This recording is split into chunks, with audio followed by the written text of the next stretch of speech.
Yo, yo, yo. What's good? What's good? It's Stormybman, and I am back. Welcoming you to Nerds on Culture with Stormybman for this Monday, March 25th, 2024. This is number 79 in the series of Nerds on Culture. And this evening, we have a special show that we're bringing to you where we're talking about one of the classics from action film genre, the blaxploitation era, and the Kung Fu craze, Kung Fu mania era of the early 70s, where we're going to talk about Jim Kelly, the original Black Samurai.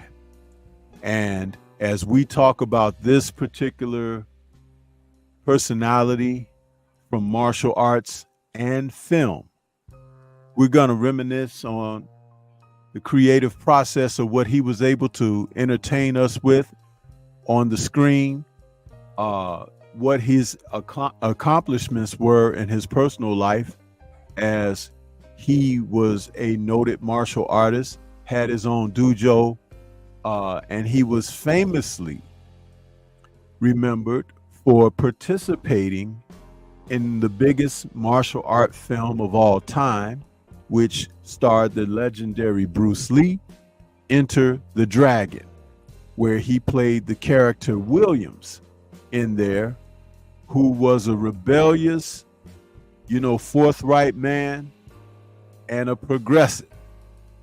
And he's most noted and remembered for that role. And we're going to just talk about him and pay some homage to Jim Kelly this evening. We'll cover aspects about his life, the films he starred in, and I will do a little bit of a touch on his passing away. So with no further ado, let me introduce my co-host to the show this evening. We got my brother Drew Titan in the building with me. What's going on, Drew? How you doing this evening, man? Yes, sir. Yes, sir. I'm ready for this one, man. I just watched Black Belt Jones earlier in the week again. Yeah. And it was nice to see that they put that up for a small period of time. Yeah, I think that has something to do with Black History Month and everything that they put that on. But it was nice to see that they brought him back, for that. Black Belt Jones is, man, if you're of a certain age demographic, that was a classic film that featured personalities, dialogue, and action that were all so 70s. It's like there was so much to go with that. And Jim Kelly, many people have wondered why he wasn't a greater star than he turned out to be. And, through what I've gathered about him, when I say this, it's with all due respect. Jim Kelly wasn't no sellout, man. He was not. And when they tried to get him to play certain kind of roles, he was like, nah. The scripts never stopped coming.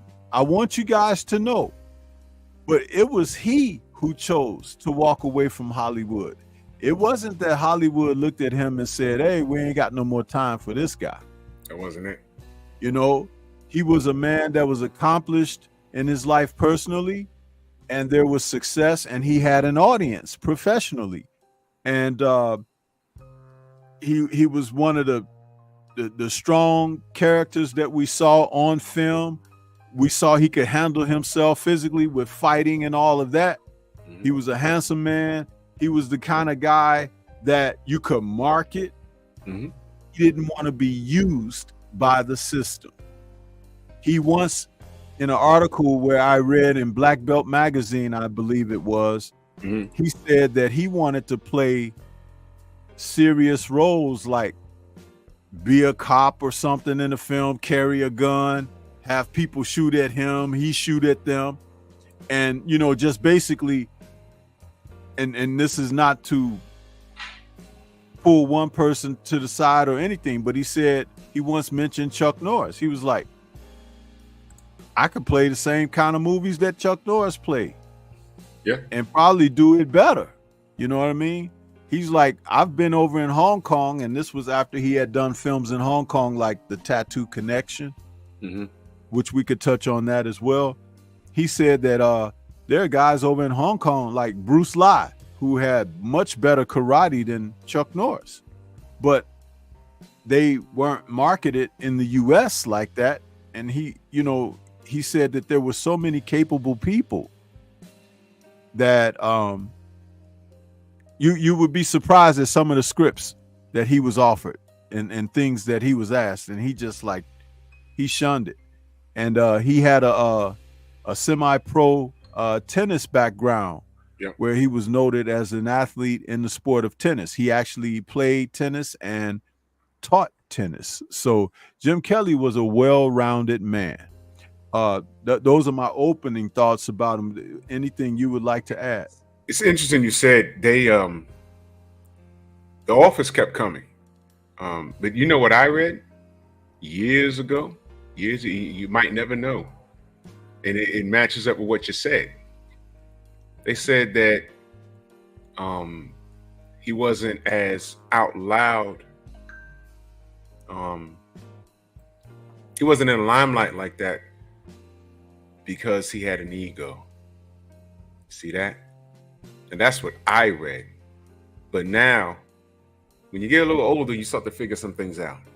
You know, they probably tried to put him, they probably tried to typecast him, the angry black man, soul brother number one.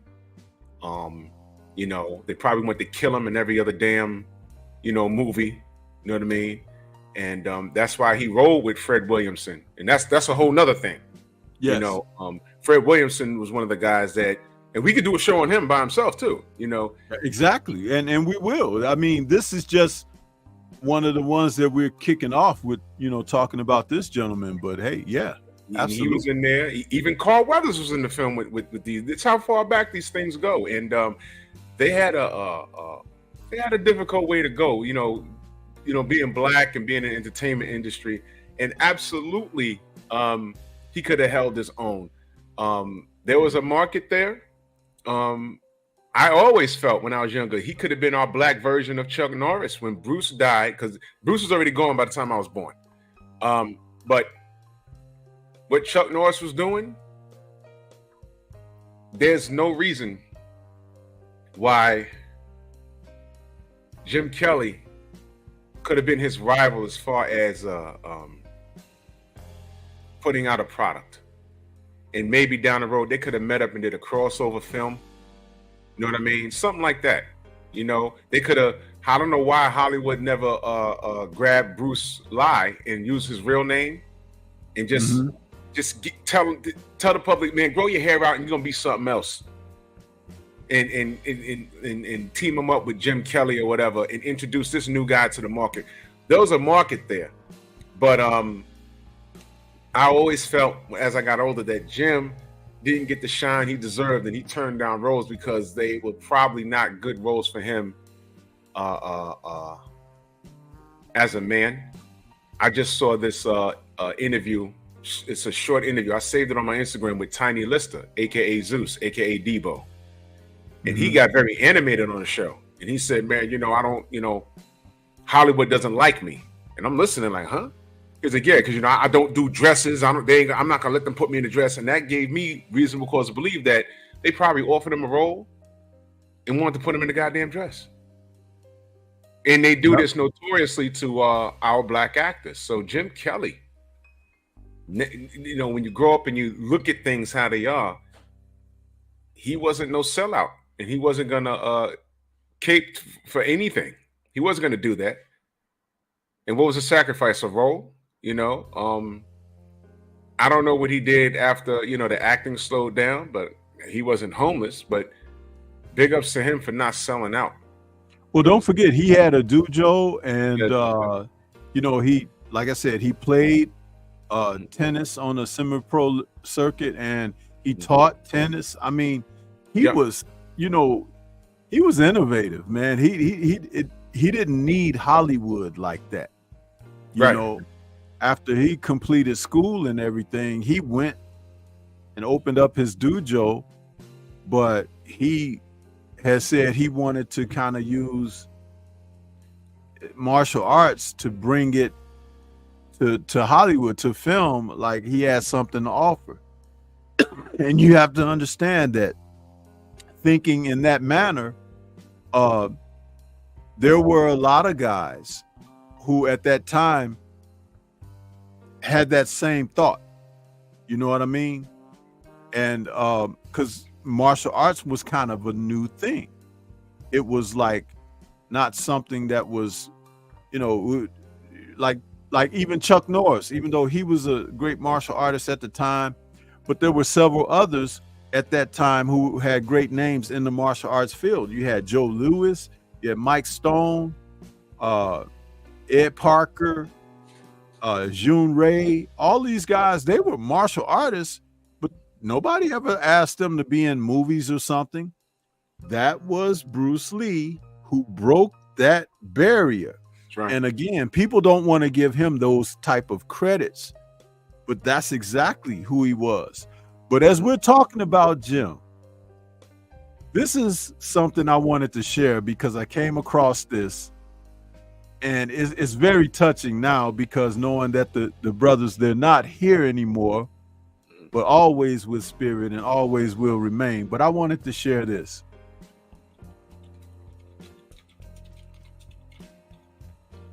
And you see it? Where did you get that?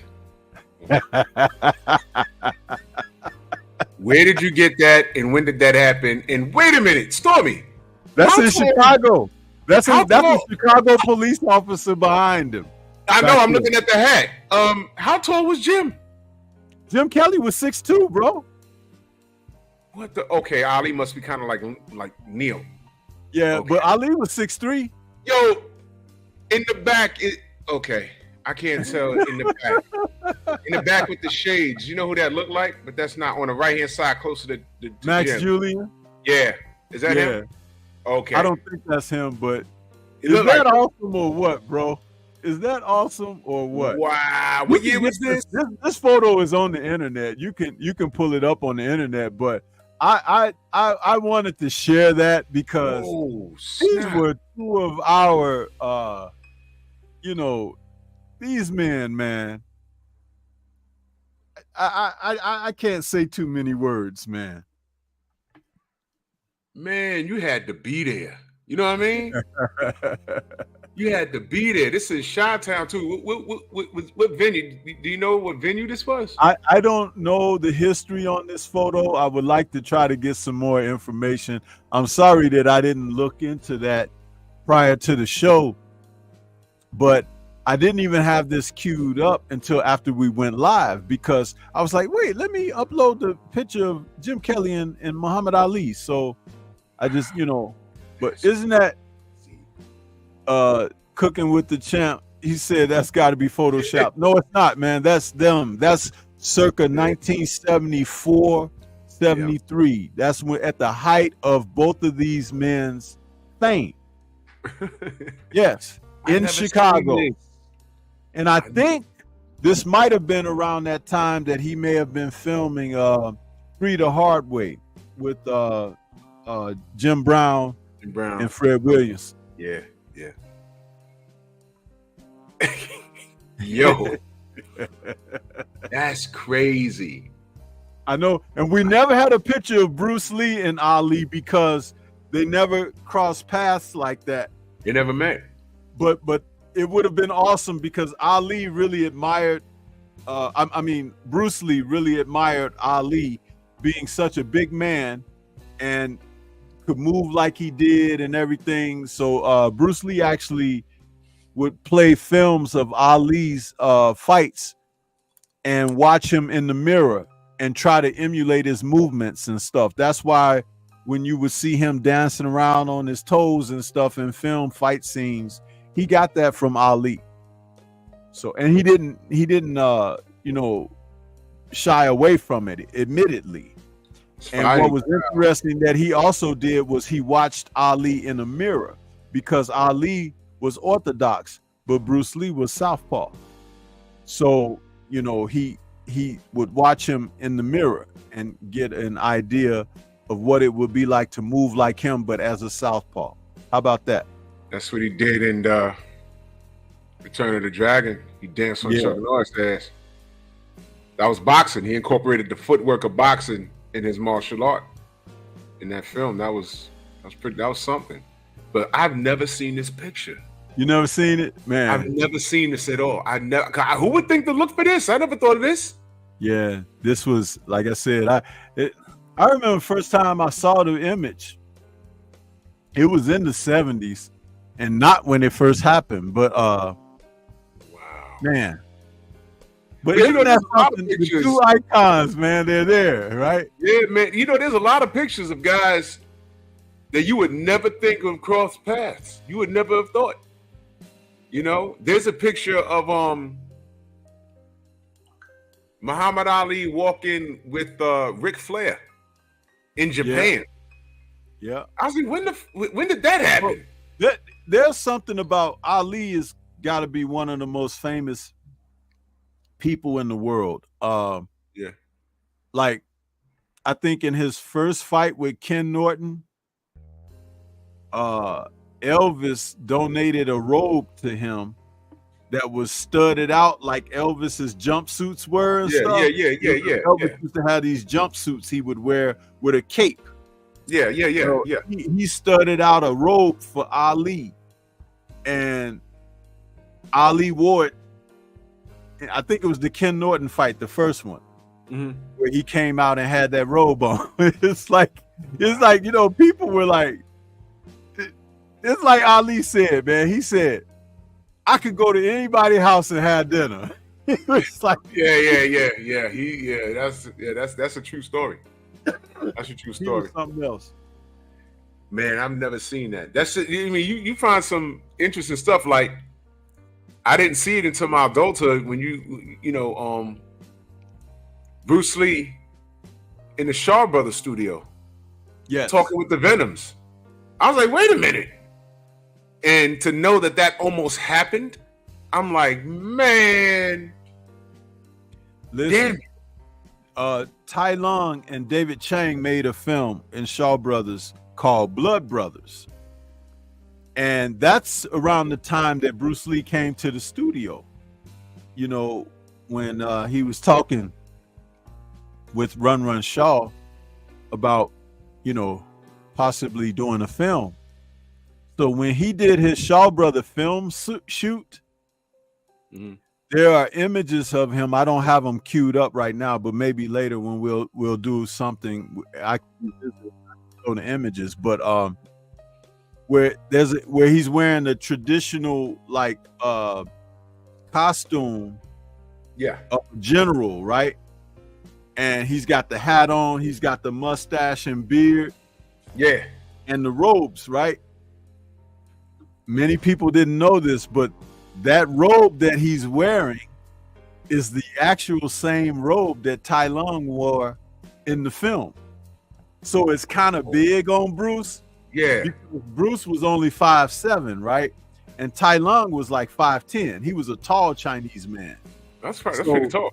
Yeah. So when Bruce put the robe on, it's kind of, they had the robe. It's like, you know. But it's kind of cool, you know, that, you know, maybe I can even pull that up real quick. Wow.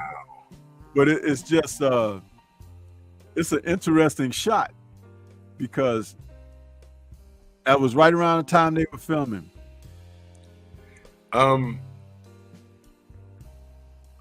Into the Dragon. you know, I don't want to like jump around, but there's an interesting fact when the interview is actually on YouTube when they talked about Jim Kelly. You know, the issue of race in Hollywood, of course. And they asked him. They said, "Okay, what was the deal with your character dying in Into the Dragon?" Now, of course, those of you that don't know, you know, it was hard watching a Hollywood film and there's a black character. It's like, you know, if it's a horror film or a movie film, you know he's not gonna make it. Somewhere down the line, he's gonna get blown up or shot or whatever. And shout out to Fred Williamson, because when he did his movies, he said, "Nope, you can't kill me." So everyone asked, it was like, well, you know, look, we liked Williams. He was cool, man. Why did he have to take the L to Mr. Han? And he said, well, it was a toss-up between him and John Saxon. And somebody had to go. It was like, well, why did it have to be Williams, his character? He says, well, the only reason why it was Williams was because John just had more movies than me under his belt. At the time, he was slightly, you know, the bigger star. He had a bigger resume. He said it wasn't a race thing because they asked us, and they made the interviews on YouTube, and he was just a little more accomplished, so it made more sense. But man, I guess they're saying, you know, had Jim had a deeper resume, Williams would have been, he'd have made it to the end of the film. You know what I mean? But that was a brutal death too in Into the Dragon. It pissed me off as a kid watching it. I'm like, man, I mean, come on, bro. They didn't treat him. They didn't treat him so nice. Yeah. With that, I'm trying to figure out which one of these. Mr. Han had that. They got that get back though, but that was the acting was really good. You know, he Roper, that was John Saxon's character. He had to like suck it up because he knew, okay, he just off my boy and wild out right now because I'll be next. So you know, Bolo died by getting kicked in the balls. That was hilarious. I'm like, oh man, you could die from that. And that last scene when Bruce fights Mr. Han, Stormy, the scene where when Han got up off the floor and he kicked him, and yeah, it was, you could tell it was a dummy, but it was just so disrespectful. He kicked him off the screen. That was so damn funny, man. Yeah, man. It was like what that was supposed to do. It was supposed to show the rage of the Shaolin monk avenging the temple against Han. It was like, you know, it was supposed to be going all out. And of course, couldn't take no kick like that. No. You know. I felt that. That was ridiculous. Whew. But yeah, I found this image. Here we go. I'll put it up briefly.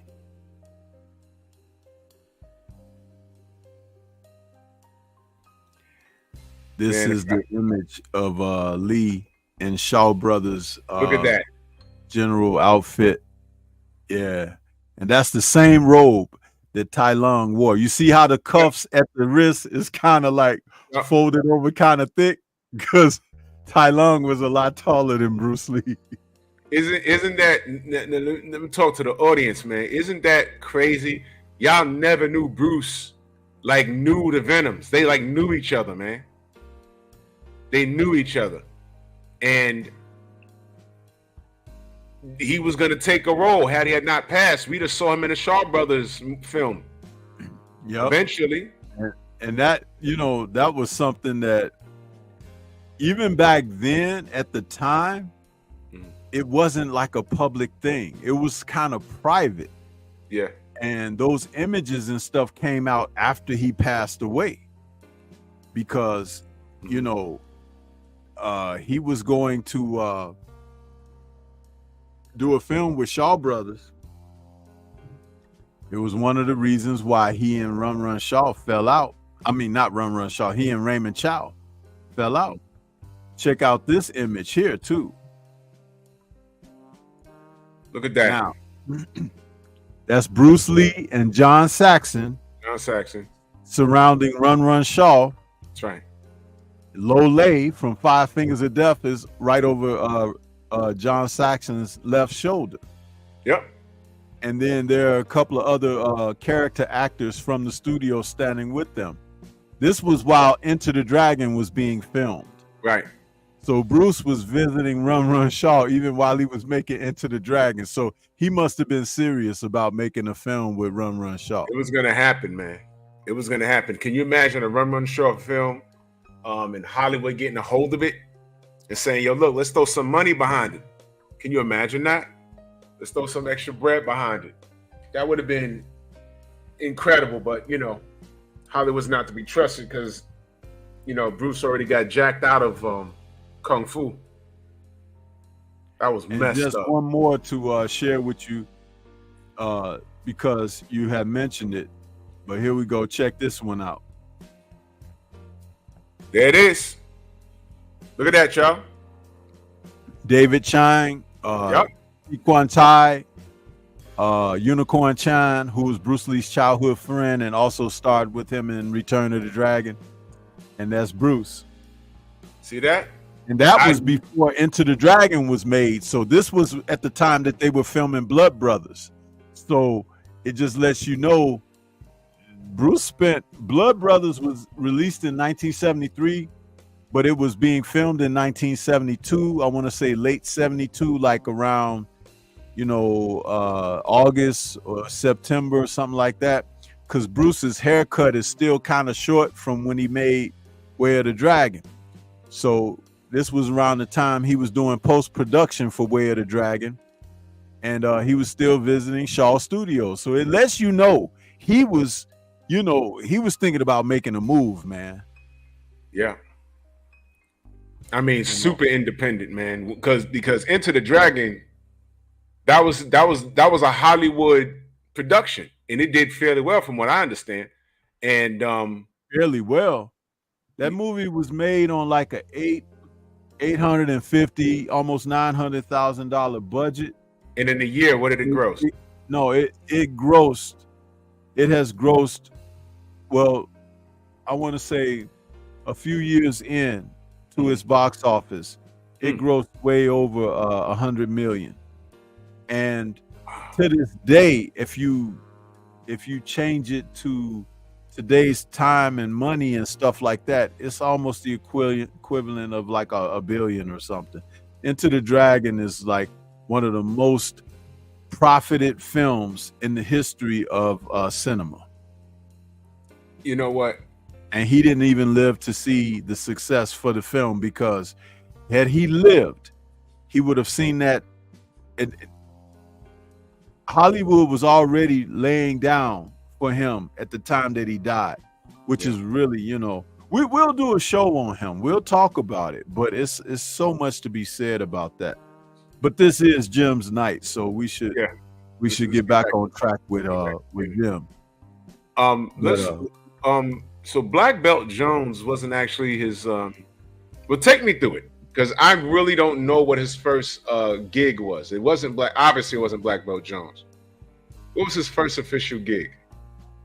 Melinda, a film that he did with Calvin Lockhart, where he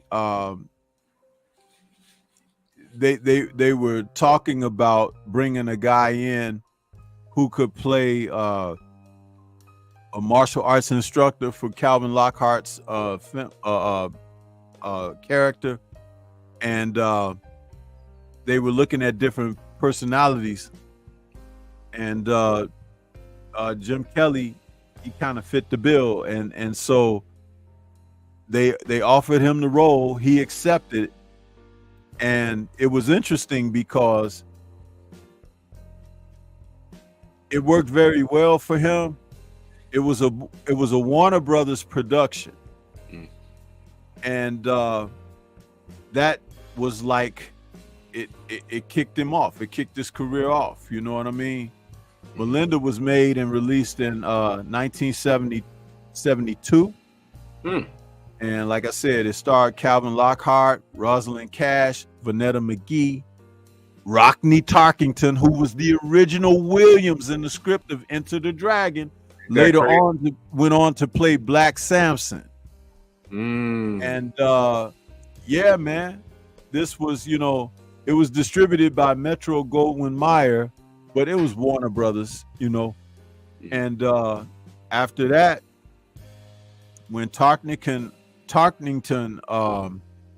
pulled out of playing the role of Williams, they asked Jim Kelly.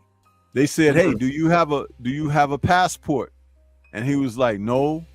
It was like, "We need you to go to Hong Kong." He was like, "I could go tomorrow," you know.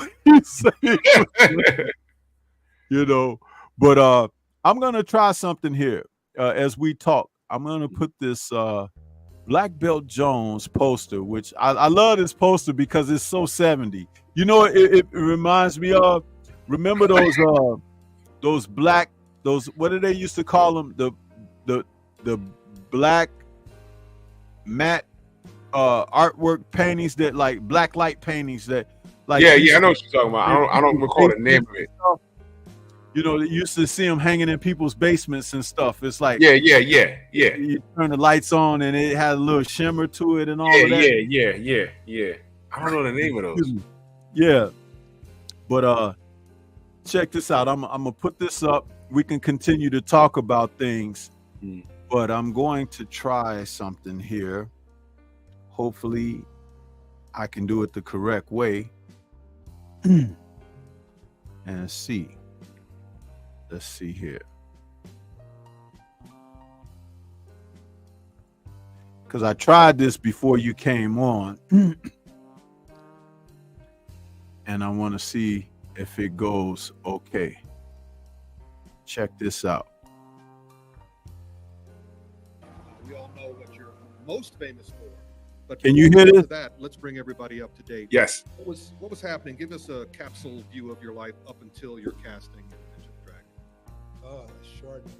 Turn it up just a little. An hour. I can't turn it up anymore, but I'm gonna kill our music that I got in the background.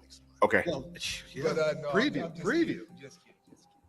I was born in Paris, Kentucky, not Paris, France. Paris, Kentucky, very small town, population 600 people. Wow. And they didn't even have a hospital in my real hometown. My hometown was Millersburg, Kentucky, and that was 7 miles outside of Paris. But my mother had to go to Paris to have me, so they didn't have a hospital there. We only had about 2 stoplights in the city, and very small town. And I moved to San Diego when I was in the 3rd grade, and then I moved back to Kentucky for 4th grade. Then I went back to San Diego for Stormy, real quick. Is that an interview off of YouTube? In Kentucky. This is an interview that he gave at a Comic-Con in 2012. Okay, is it a 6-minute interview? No. Okay, because I'm looking at it. Maybe the 6-minute interview that you might be thinking about is only a segment of this, but this one with him goes a lot longer, almost an hour. But I'm playing the part that allows you to hear him talk about his background, because he's gonna tell you how he got that film role with Melinda and everything. Okay. So that's why I'm playing. I can actually, I think I have it pulled up. I can actually play it through and it'll come in a little more louder if you would like me to do that. No, I'm doing it this way because there's no image on the screen or anything. No, it's audio. It's audio. It's just audio. You know what I mean? No video. It's just audio. I got it on my phone through the Focusrite, so it's just audio. I mean, it's up to you. You know.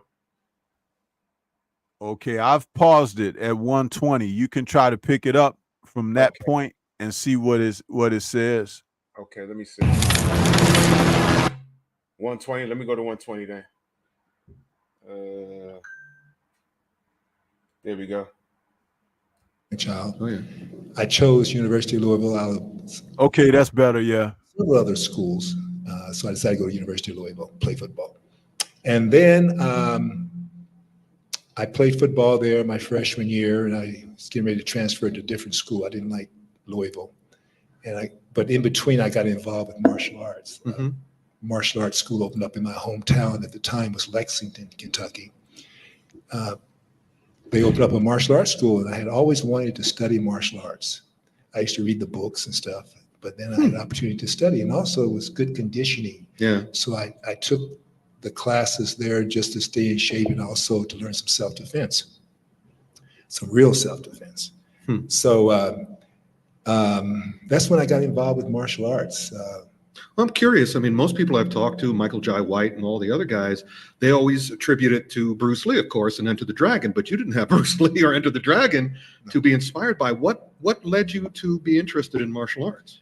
Well, like I said, two reasons basically. I mean, you know, I read books on martial arts, but I never thought I'd have the opportunity to train in martial arts. I used to read these books, and then did you stumble across them? I mean, how did you find these books?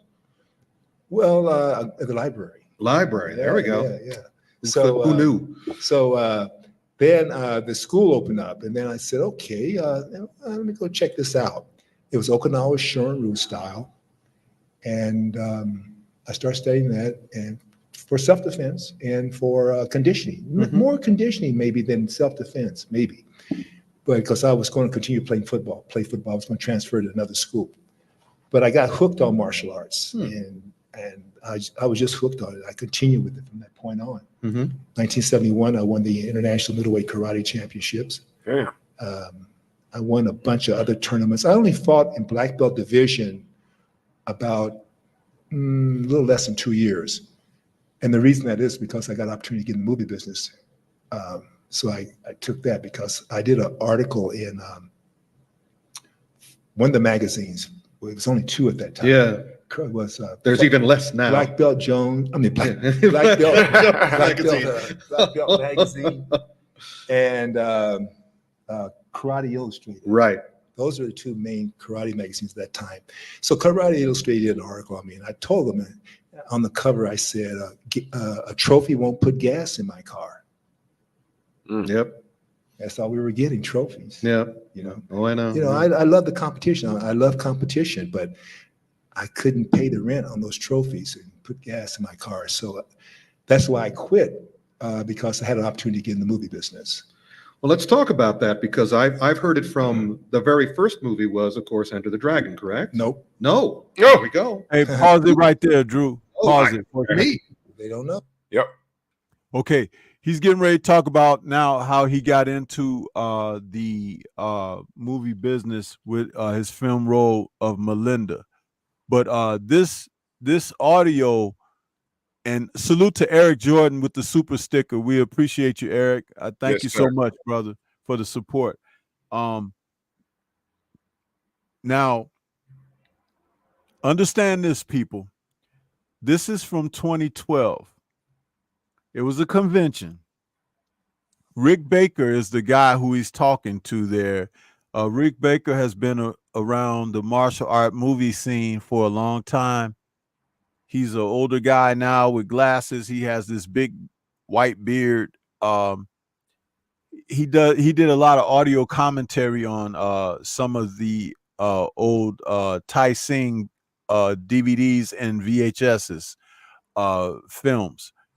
A lot of his information is incorrect and has been incorrect, but not because he was being a jerk about it, even though a lot of people called him a jerk and stuff over the years, allegedly, but it was because he wasn't as invested as some people. He didn't do a lot of the research. He talked from the surface of things, and it caught up with him, because when people began to research and find out stuff and get the details that he could have gotten, then they started to not like the guy. So that's who he's sitting here talking to. But understand, again, it's from 2012. Jim Kelly passed in June of 2013. So, okay, go ahead and resume it. Go ahead. My first film was Melinda. Melinda, of course. Melinda, 1972 with Yep. Calvin Lockhart. It was my very first film. And that was a freak accident. I basically was teaching at my karate school. I wasn't quite ready to get in the movie business yet. I wanted to go to acting school and study acting before I pursued that. Because my super goal, once I got into martial arts, my super goal, once I decided I wasn't going to go on and play professional football, I said my super goal was to become an actor. And but before that, I wanted to win the world championship, the international karate championships, because I could use that maybe to get in the movie business. So in 1971, August 1971, I won the International Middleweight Karate Championship.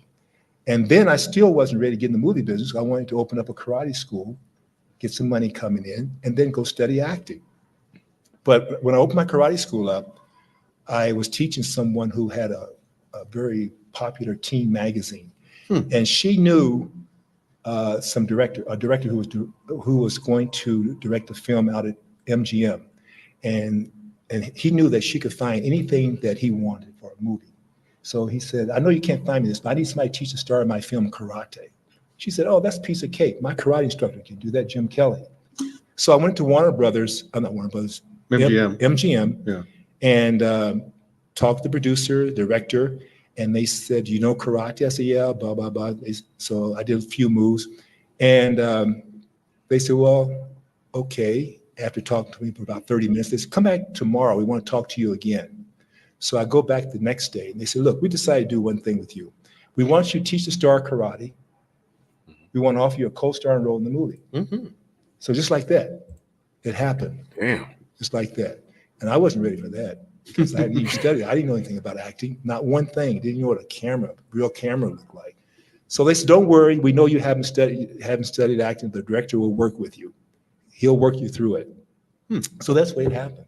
Damn. And I got that part, and as a co-star, a really good part, and a lot of dialogue. And I did that, and the actors on the set was saying, Jim, you're over now. I said, what do you mean I'm over now? I was very naive. So they said, you're over. You're going to get all kinds of parts now. And I said, okay. So I went back to my karate studio teaching karate. My telephone wasn't ringing off the hook.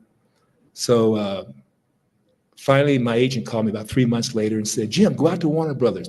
They're casting a fight film out there called, I think it was, at that time it was called Iron Fist, something like that. Steel and iron, steel. Blood and steel. But you won't get the part, she said. You won't get the part, but I want you to go out there and talk to the producers and directors because they're going to sign the guy they really want for this part.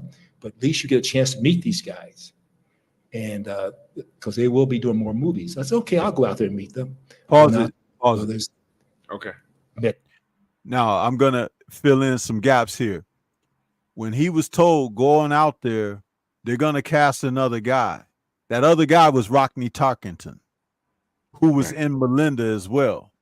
So remember, Jim just got the small role as the karate instructor in Melinda because he was an actual karate instructor. So it wasn't an acting stretch for him to play that part. You know what I mean?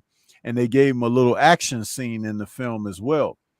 But when they told him to go out to Warner Brothers, this was an opportunity to get his, get in front of those people again. But remember, the roles had been cast already. But he could have played like a subsequent role or like a backdrop role, because a lot of people don't realize that in that film, Enter the Dragon, there's another serious martial artist from the 70s in that film. Do you know who it is? It's a black guy. In Enter the Dragon, you said? Yeah. It was actually two, but I don't know the other guy's name. It had to have been early in the film when he visits his school. Yeah.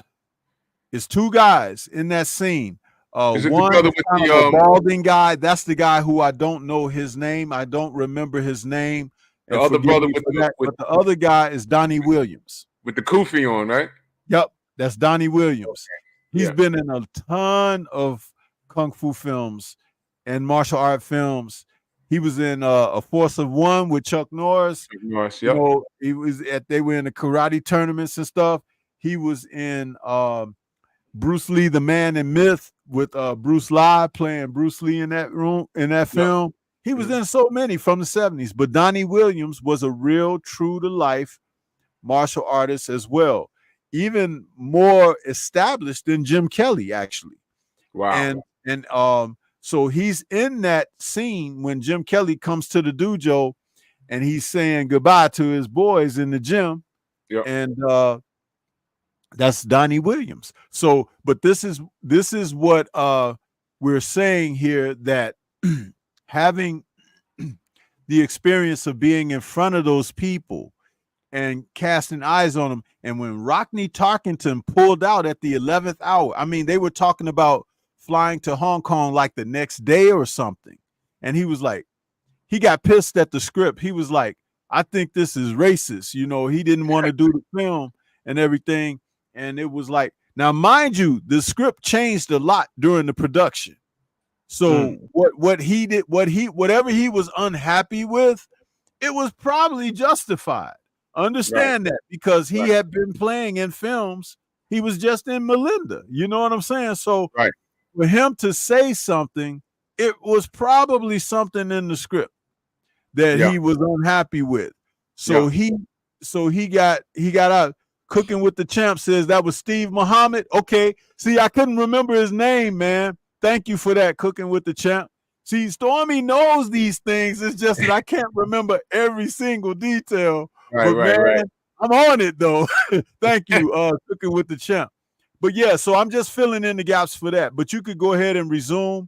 But he's getting ready to get into some real good stuff now. Okay. Fred Weintraub and Paul Heller, and they said, "Here's a script. Check it out." So I read part of the script, couple of pages, whatever. And they said, "What do you think? What do you think?" I said, "Looks very interesting. I like it." They said, "Do you know Bruce Lee?" I said, "No, I don't know him personally. I tried to catch up with him when I first came to LA because I wanted to train with him, but he was gone. He had a school down in Chinatown, but he left and went to Hong Kong." So they said, "Well, anyway, you like the part?" I said, "Yeah, it's very interesting." They said, "You got it." Just like that.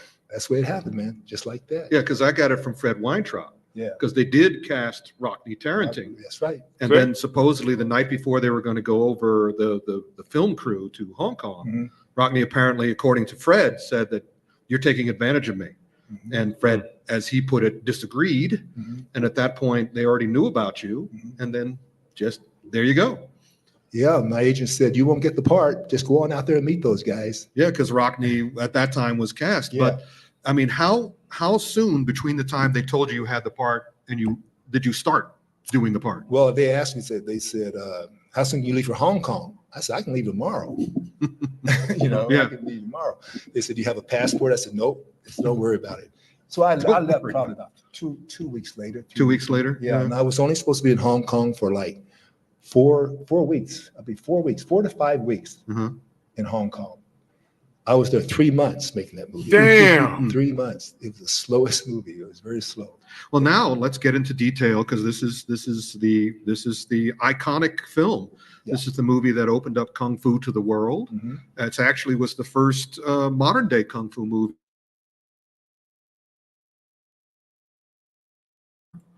A African-American in Hong Kong of 1972, right? 73. 73. I think it came out in 73. I wasn't sure if they made it there. Yeah, I think we started shooting January 73. 73. All right. I think so. So, what was your experience? Give us the details. Very interesting. Yeah.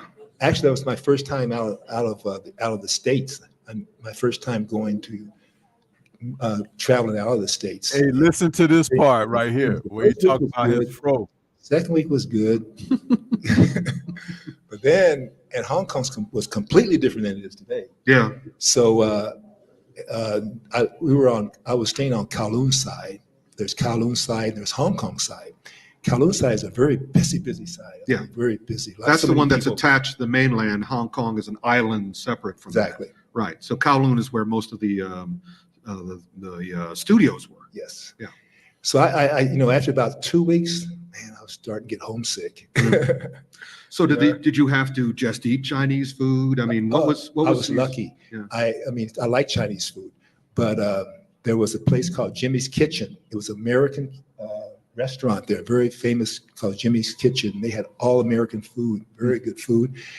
And I eat Chinese food, but the thing I missed the most was being able to find me a cupcake or some Twinkies. Yeah, cupcakes in Hong Kong. And so I really started to get homesick. So it was okay because I was working, enjoying myself with Bruce and John making the movie, but man, did I get homesick. Now, you did Melinda in America, and now you're doing Enter the Dragon in Hong Kong. Yes. What was it a different experience? I mean, because it's Warner Brothers, one is MGM, one is Warner, so that's pretty high end. But how was the filming different, at least for those first couple of weeks? Well, here's the thing. Basically, they take their time. Yeah. You send a guy out. One time they sent a guy out to go downtown or someplace to get some article, something very simple. He came back 4 or 5 hours later. Yeah. It was no big deal to them, but that's what happens. They just take their time. They're very slow about shooting, and that's why I was there 3 months. Right. Where did you stay? Where did they put you? I stayed at the Hyatt Regency, right on Right. Kowloon's side. There you go. Very nice. It was very nice, but I got very homesick. I got a lot of. I did meet a very pretty airline stewardess there.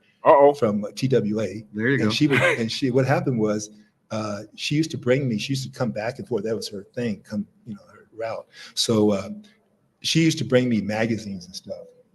From the States when she would come back over, she would bring me some magazines, latest magazines and stuff.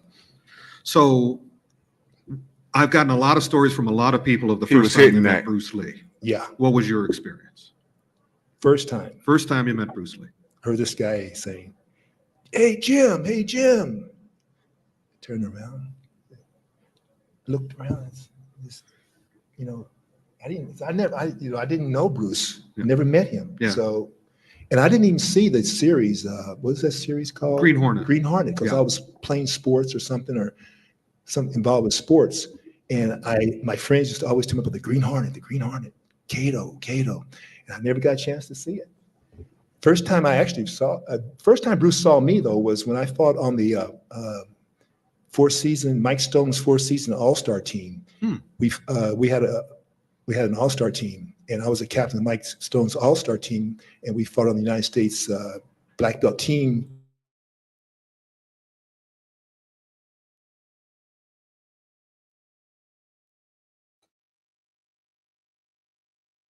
I was up on the stage getting ready, and somebody said, hey, there's Bruce right there. I saw this guy, Bruce, that's where he walked like this. Yeah. Especially at certain times, he's like this. It was Bruce. That's the first time I saw Bruce. So I didn't get a chance to talk to him. He saw me fight. Right. Mike Stone, by the way, is a karate champion. He wound up, for the film aspect, he was the original Enter the Ninja writer and star until he was kind of screwed over. It's all in the book. But he's a great guy. You got to read that book, and if he's got and that his book, my book, his book. He's got that about Mike Stone. You got to read it. Mike's a great guy. Great guy. He's one of the guys I like the most in martial arts. I mean, he's one of my favorite people in martial arts. He was a sweetheart. I have a picture in my book of him with Bruce and James Coburn and Chuck Norris all lined up with Mike Stone. He's just a great. And again, he did Enter the Ninja, but it's a long story we don't have to go into now. So let me tell you one thing. Go. Thing about Mike. Mike Stone at one point was dating Priscilla Presley. Oh, you didn't know that? No, I don't keep up with the social life. You guys know who Priscilla Presley is, right? Priscilla Presley, Presley's ex-wife. Yeah. So the widow. Mike gave a banquet. He invited me to this banquet, and Priscilla was there, and the press, quite a few people from the press was there, and Rona Barrett. You remember Rona? Oh, sure. Rona Barrett was a famous gossip columnist back in the day. Exactly. Yeah. She had a big show on TV, and so they took pictures. They were taking photos and everything. So about, a few days later, my girlfriend comes running in the house and she said, what is this? What is this? I said, what are you talking about? She said, I didn't know you're dating Elvis Presley's old lady. I said, no, I'm not dating Elvis Presley's old lady. What they did, they had Mike and Elvis Presley and Priscilla and I, we took a photo together. So what they did, they cut Mike out and said that Jim Kelly's dating Priscilla Presley. That's standard behavior, yeah. I couldn't believe it, you know, and Rona Bear had it on her show and everything. I said, Mike, you try to get me in big trouble here, you know, not only with my girlfriend, but I don't want Elvis Presley's hitmen coming after me. Yeah, Nashville Mafia. Henchmen coming after me. You know, we'll leave Memphis that. Mafia. We'll stop. I'll stop there. We won't go any further than that. Well, Anyway, that's what happened. let's get the first time you spoke with Bruce Lee. First time I spoke with Bruce Lee was when he jumped out of his car. He was in his little Mercedes with Raymond Chow. Raymond Chow's the head of Golden Harvest Studio, the co-producer of Enter the Dragon. Yeah, I was out at the studios. I had just arrived in Hong Kong. I said, let me drive to the studio, see what's happening out there. So I got a taxi, got out there, got out. I was going up towards the set, and all of a sudden, somebody went back and, hey, Jim. And this is Bruce. Bruce was, I mean, just like incredible. He knew me. You know, I never met him before. He said, hey, Jim, I'm so friendly and everything. That's when I first met him. And from that point on, we had a lot of things to talk about. Yeah, a lot of things to talk about. We shared a lot of different things.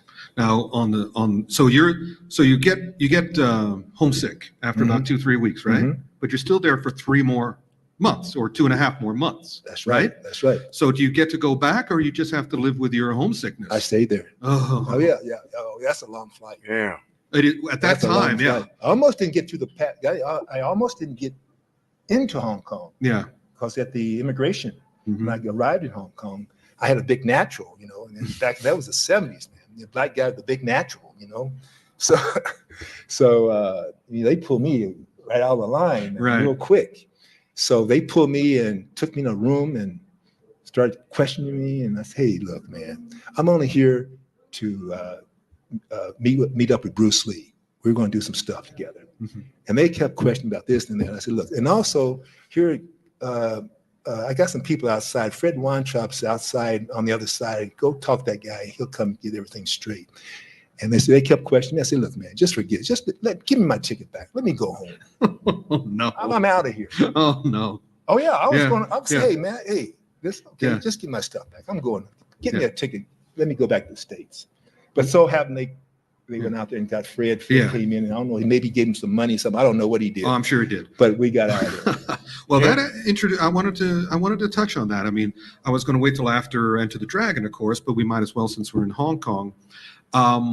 As an African American in Hong Kong in the early 1970s, how would you compare the experience of how you were treated there to how you were treated in America in early 1970s as an African American? You know, I didn't really have a problem with being African American in Hong Kong. Did anybody have a problem with you? No, not really. Not really. I didn't have a problem. I never had a real problem. No, I didn't. But you know, it's funny because you walk down the streets, but you do attract attention because they're not used to it. And only the service guys they see over there mainly. Right. So you're walking down the street. And the little kids, mommy, looky, look, mommy, looky, mommy, looky, mom, look at this. They were all like, yep. They're always amazed by you. Yep. Yeah. He's talking about how he was treated over there. Now, what he will not say that I can say is that when he got over there, after, he said he was there for 4 months, right? 3 months or so. Three months, yeah. Yeah. So supposed to be there for a few weeks, but he ended up being over there for like 3 months or whatever. Bruce Lee was the biggest star in Hong Kong at the time. He was the equivalent of Tom Cruise today in Hollywood. Right. So, of course, Jim said he was homesick and everything, right? But one thing that Bruce did, nobody's going to talk about this or whatever, but the letters have come out. It's obvious that Bruce was enjoying the pleasures of being in the position that he was in. Yeah, so when guys would come there to visit him, his personal friends, James Coburn, Sterling Silliphant, Kareem Abdul-Jabbar, and others, Bruce opened up Hong Kong to them, including the ladies. Now, there's a story about Jim over there who had his way with the ladies. So much to the degree that now Fred Weintraub told this story himself, the producer, one of the producers on the film. So much to the degree that when the scene came, when it came time for the scene where Han shows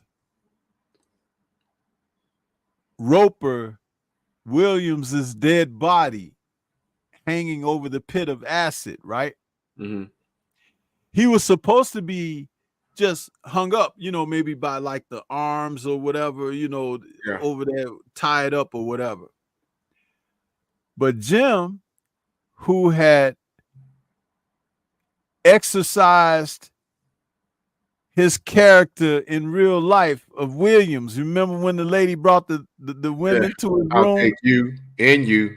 Yeah. And you. Yeah. Well, Jim apparently was doing that for real.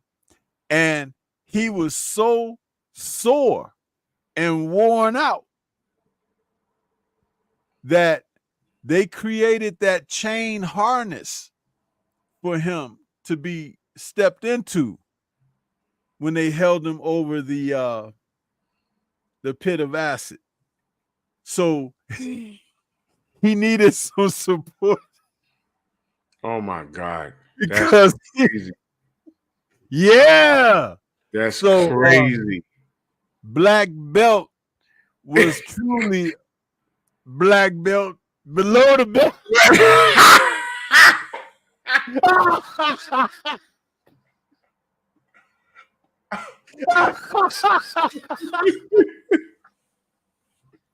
Hey, you know me, I gotta come with it. I gotta come with the jokes. But yeah. Oh my God. He was truly black belt. You understand? So yeah. Oh my gosh.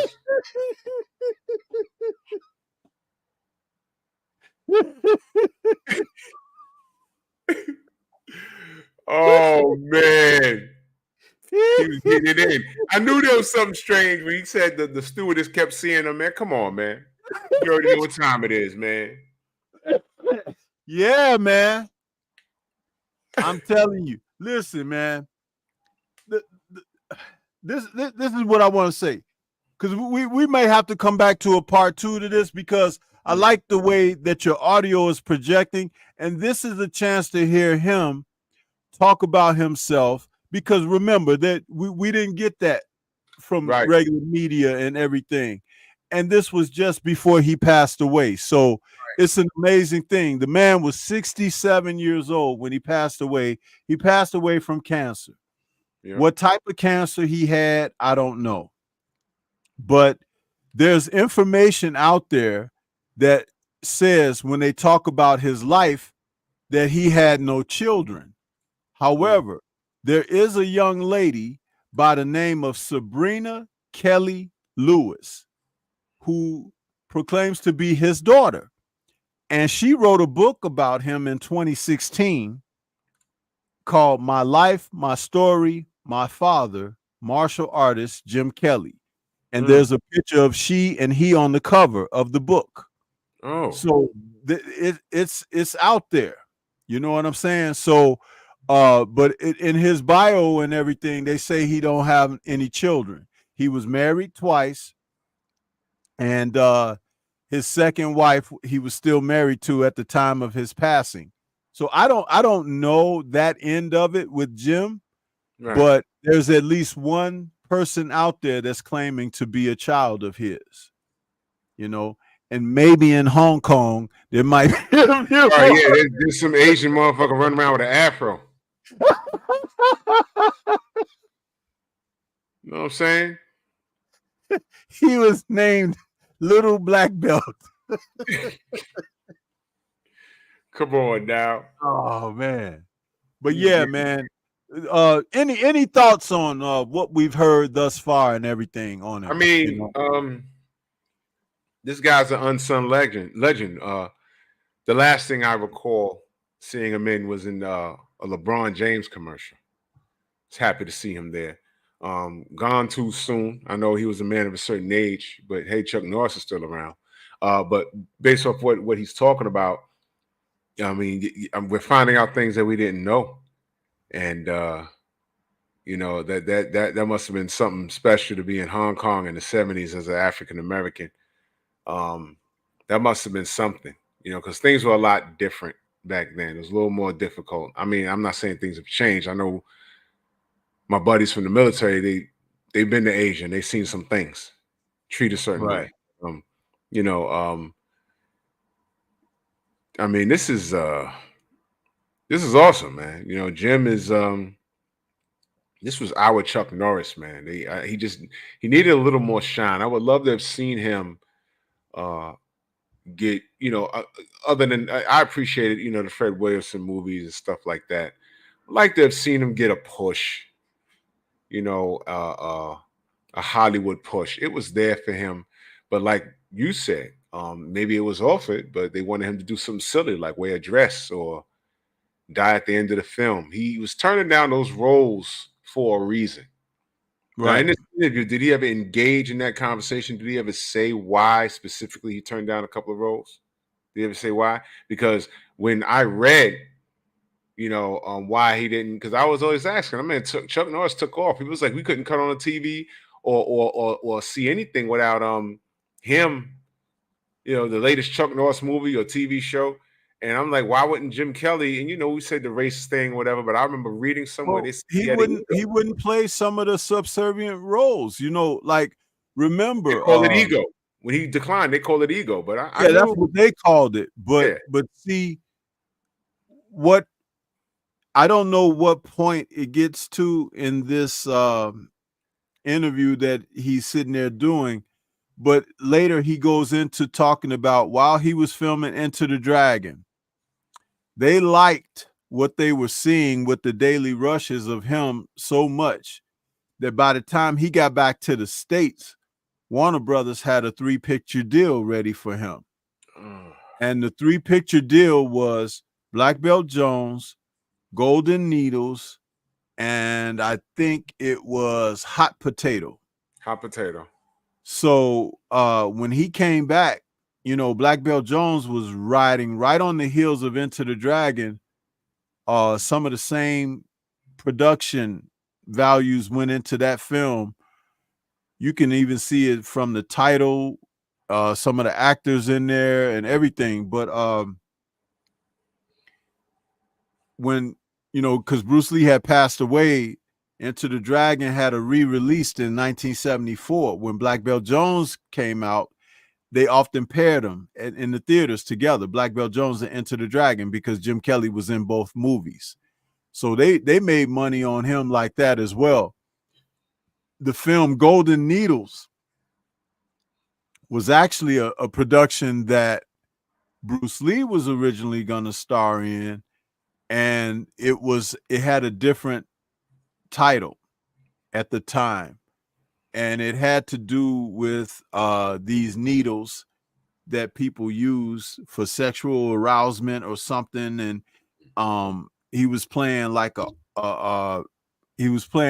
guy who was investigating this ring of something going down, and it ended up starring Jodan Baker in the lead role. And then Jim Kelly had a co-starring role in there. So he got kind of screwed over once again with that because his role was very small. He had one little action scene in there that was like he beat up some guys in a bathroom or something. And it was really weird. But and Jodan Baker, who played in Walking Tall and films like Big Hillbilly Dude, that they had him playing a guy that lived in Hong Kong dealing with stuff, because it was shot in Hong Kong too. they could have put Jim Kelly in the lead role. It's like I'm just saying, you know. Yeah. But yeah. So after that, when he realized that Warner Brothers wasn't really trying to make him the star that he could be, then he hopped over there with Fred Williamson and Jim Brown. I ain't mad at that. You know, so there was a little bit of not a little bit, there was a lot of awareness and unity. I mean, he understood what was going in. He didn't sell out. Listen, there's a famous scene in 3 The Hard Way where he comes out the building. He's getting ready to get in his El Dorado. You know this famous scene. And a cop runs up on him. And the cop, hey, pulls out a gun on him and everything. And he was like, where are you going? And this and that. Is similar to the Enter the Dragon scene.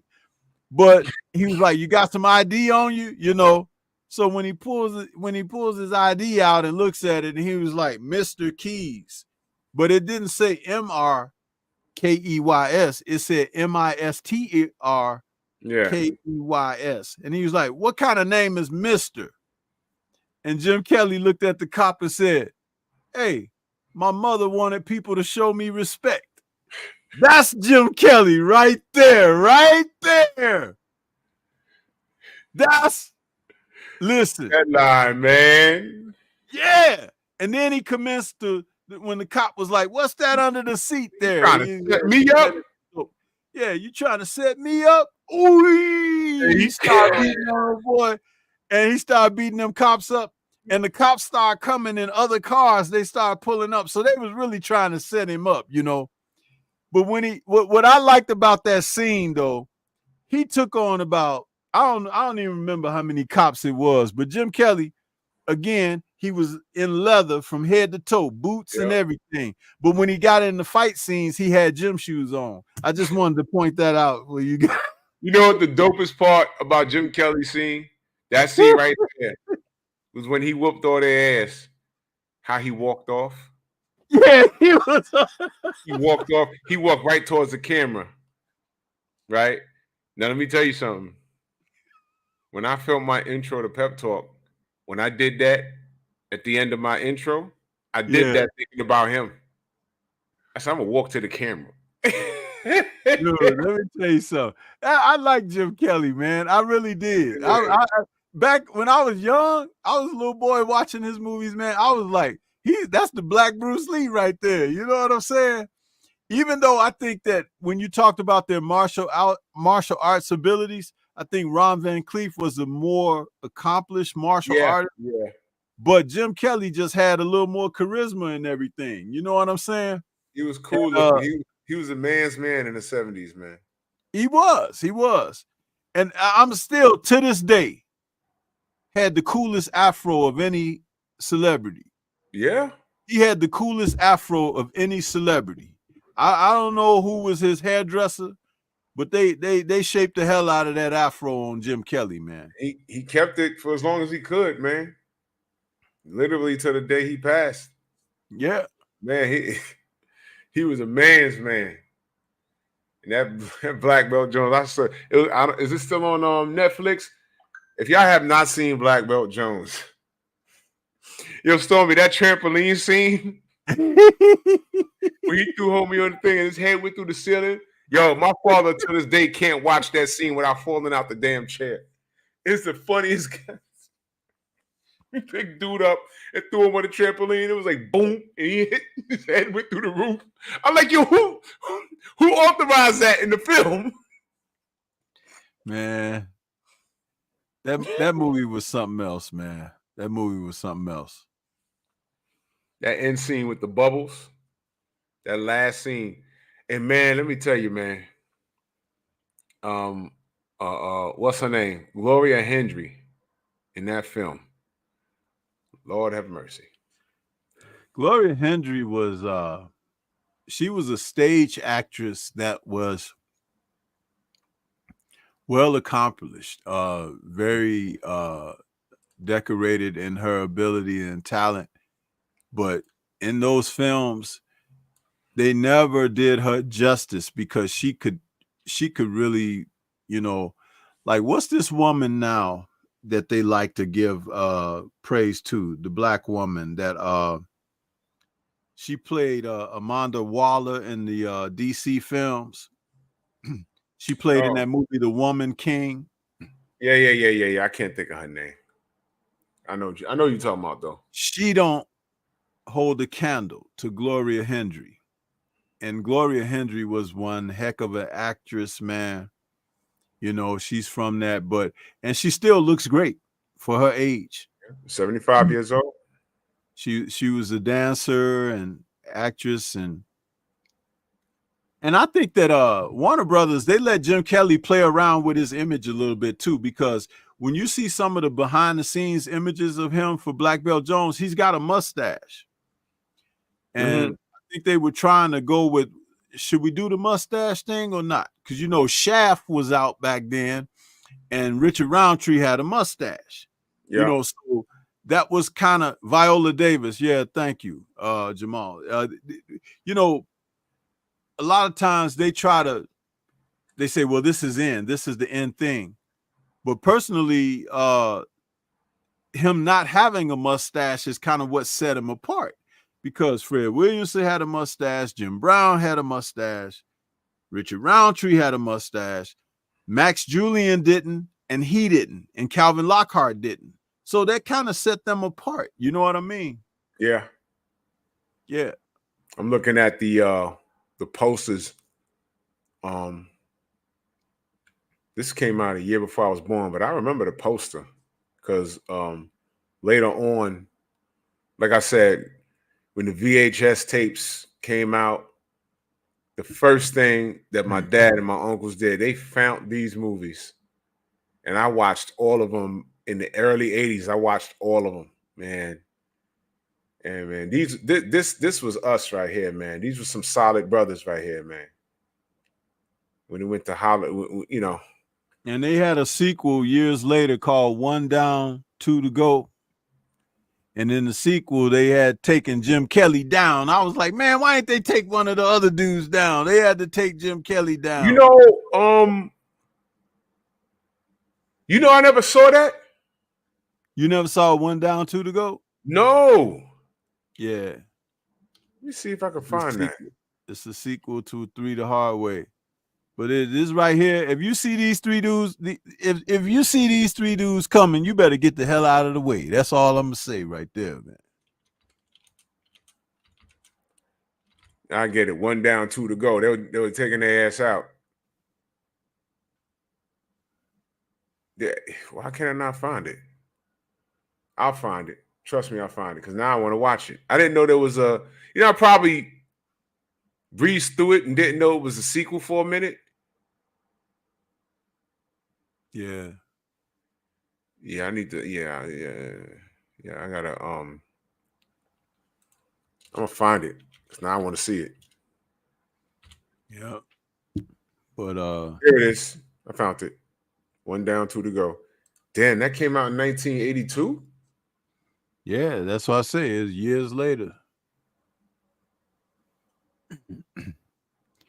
They had them brothers in the Three the Hard Way, because Jim Brown was like a music producer in the movie or something. Yeah. And they had them brothers in there that sang the soundtrack. They was in the studio singing. Dun-dun, Yeah. dun-dun, la, la. They was singing, bro. Them brothers was rolling in there, man. And they sang the soundtrack to the movie too. I was like, man, I love that movie, man. Three the Hard Way. Man. Yeah, I'm gonna I'll find it. I'm gonna watch it. God damn it. Yep. Yeah, buddy, man. Yeah. But this is what it's all about, man. This is what it's all about, man. And that movie, the Black Samurai, was based on a novel, actually. A screenplay from a novel of the same title. And it was like an agent, secret agent guy. He was kind of like a black James Bond. Right. And the person that wrote the novel, he got them to make a movie, and they starred Jim Kelly in it. But the movie it had a real cheap budget, but you know, they could have raised the level and standards with a better director. Right. But shit, it was back then when they made films like this, especially the films that had the karate action in it and stuff, they was mostly made for kids and for people who like the kung fu films. So that was the audience for that. And at that time, that was not a huge audience. See, if you put that stuff out there today, it's a huge audience for that. But back then, it was not a huge audience for it. Yeah, we definitely got to come back and, you know. Yeah, Fred absolutely, Williamson, man. This actual conversation leads into Fred Williamson and Jim Brown and Foxy Brown and that thing. It's like right back to the blaxploitation, but emphasis on the actors and the legacy of Fred Williamson and why he's instrumental. And some of the things we take advantage of today, like Black people surviving in movies. Yeah. But I got all the movies, man. Jim Kelly. The only one I don't have is Death Dimension. He made that in the early 80s. I didn't have that one, but I have his Tattoo Connection. I watched that like a couple of nights ago. And Black Samurai, Hot Potato. And Hot Potato was kind of weird because in that film, his afro was dyed red. It was like that dirty red color. It's like because they were out or unless he was out there in those jungles, because a lot of it was filmed outside, maybe like in Indonesia or somewhere or whatever. And maybe it turned his hair that color. Because you know, some of us, when we're out in the sun like that, in certain, because you know it can, but his hair was red in that movie for whatever reason, and it kind of threw me off when I was watching it. He had a red afro. That's amazing. Yeah, it wasn't like red, like, you know, fire red, but it was like that brownish red. You know, when you will have to see it for yourself to see what I'm talking about. But yeah, man. But final thoughts. I know you got to do your thing. You got to get ready for your show. Yep. Jim Kelly's that guy. Go watch all of his work. Tattoo Connection, Black Belt Jones. I'm gonna watch 1 Down 2 to Go. It's on YouTube. Just found it, Stormy. It's on YouTube actually in its entirety. Yeah. So I'm gonna watch that, man. Great show. And I can't wait to Fred Williamson is gonna be an interesting conversation. I can't wait to get to that when we do. But, yeah, absolutely. But this is great, man. Nostalgia at its finest, man. I mean, salute to you, salute to the chat, man. Yeah. Yeah. Salute to everybody. We're gonna get on out of here. For those of you that's gonna still be around, please take this positive energy on over to Pep Talk, because Drew's getting ready to hit that right now. Want to say shout out to the mighty LDBC. Thank you all for tuning in. Much love to you all, and we'll catch you guys on the next one. Peace.